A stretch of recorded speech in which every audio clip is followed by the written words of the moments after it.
jurors who were both church members and persons of property. Instead, any freeman could be a juror. And there was also talk at the time that the girls were beginning to accuse more and more important people, and that this kind of brought about a disinterest by the higher authorities in pursuing the matter. But it just did seem to stop.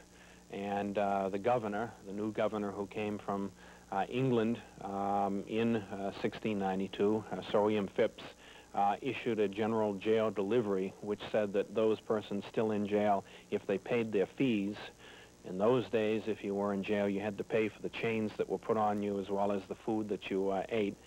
Once the fees were paid, the people could go free.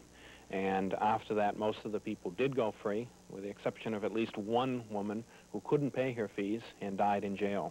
What happened to some of the people that were set free? Well, since there were, 200 plus people who were accused, and since many of those who were accused tended to be from the lower social strata, we lose a lot of them in history. We don't know what happens to them. Tituba, for example, we know she was in jail. Reverend Parris didn't want her back, and we're told traditionally that for her jail fees, somebody else bought her, and she goes into the obscurity of history, and we never hear of her again. Some of the other individuals move out of town. Sarah Cloyce, the other sister of Rebecca Nurse, moves to Framingham with her husband. A lot of people were very much affected by the hysteria afterwards. There was a little girl somewhere around the age of 3 or 4 years old who was accused of practicing witchcraft. Her mother died as a result of the witchcraft, and her name Dorsey Good. We're told that once she was released from incarceration of something like 8 months in jail, that she was mentally unbalanced for the rest of her life. So jail did have a very somber effect on a lot of the people who had been thrown into there for many months on end. And beginning in 1703 and culminating in 1711, a lot of the more well-to-do families, or at least the more cohesive families, began petitioning the general court for redress of grievances, for some kind of financial remuneration for those who had been killed by the state. And at least a few of those persons were given monetary recompense. What can you show us here that deals with witchcraft in the past? Well, we collect here things having to do with witchcraft that are on paper.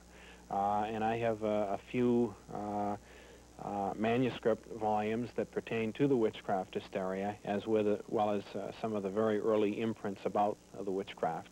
And we also have a few artifacts that we excavated from the Reverend Samuel Parris' house where the witchcraft hysteria began.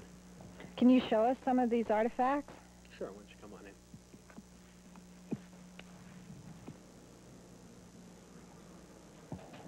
Well, we're now in the non-public section of the archives, and this is our vault where we keep the most important records and some of the very rare books. And let me get a couple for you.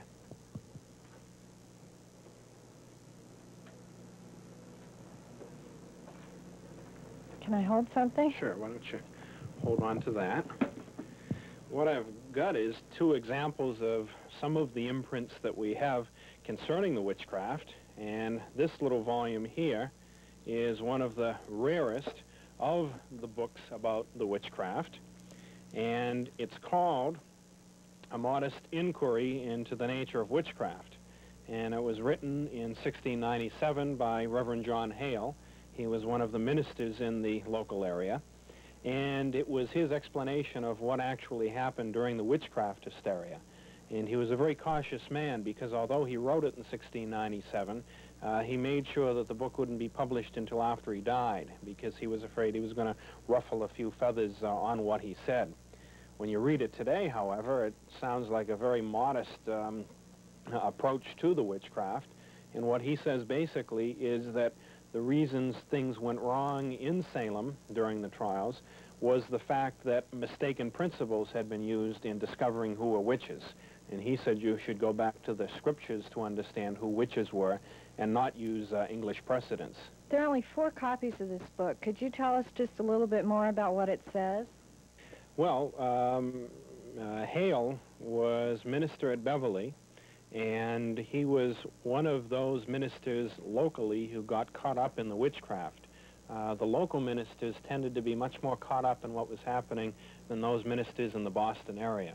As a matter of fact, contrary to, I think, popular belief, ministers like Increase Mather and Cotton Mather, the famous Boston family, weren't real witch finders.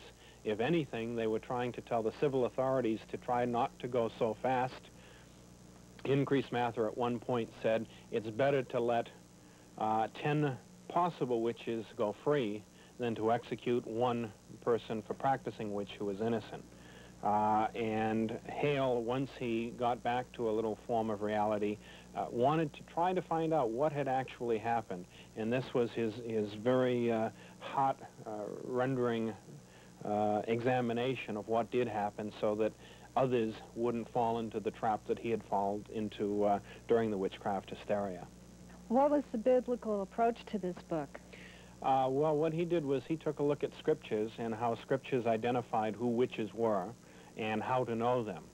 And what Hale said was during the witchcraft hysteria, Old English precedences had been used to discover witches.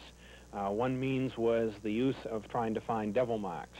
And a devil mark was, according to English tradition, a mark that the devil gave a witch, that the witch had an imp, or a familiar, that usually was unseen. Sometimes it could be seen. It was often in the form of a yellow bird or a black cat or something like that. And this little familiar, which did all sorts of devilment for the witch, had to suck the lifeblood out of the witch in order to get energy. So this witch tit or witch mark was always on one of the witches. And according to English precedents, all you had to do was examine a person's body, and if you found a mark that looked like it might be a devil's mark, you would take a common pin, stick it. If the person bled, cried out, it was natural. If they didn't bleed, didn't cry out, didn't have any sensation, chances are it was a devil's mark. Unfortunately, many moles and things like that on a body don't have nerve endings on them, so you can stick it all you want and it won't have any reaction. So Hale said this kind of evidence was not valid and therefore should be gotten rid of. What is your opinion of Hale's biblical approach to this subject? I don't really believe in literal witchcraft, so my idea of his showing it in scriptures is that it's all wet. What I do think is that Hale was a very good man who was trying to find out what had happened according to the way he thought things out. And by his trying to reason what had brought about the witchcraft, he was doing something that most of the other people contemporary to him hadn't done. And what he was trying to do was a very good thing. I think what he did was not necessarily very valid, but he thought it was. We're here in Peabody, Massachusetts, a few miles from where the witchcraft trials took place, and a few miles also from the New Salem, Massachusetts. We're here with Pastor Michael McCumbee of the Tabernacle Baptist Church. Pastor McCumbee, could you tell us a little bit about witchcraft in this area? I believe as a pastor, I believe that the Word of God teaches that witchcraft is an abomination unto God, but the area in which we live here is very much an occult witchcraft haven. There is the official logo and emblem for Salem, Massachusetts itself is a witch and has always been known as the Witch City. To an outsider, this is very much a tourist attraction and a drawing card. There's in the city of Salem the Witch House, the Witch Museum, the Witch Dungeon, and of course there's an official city witch by the name of Lori Cabot, who has her own witch shop, which she claims, of course, to be a white witch, but of course we believe that the only witch mentioned in the Word of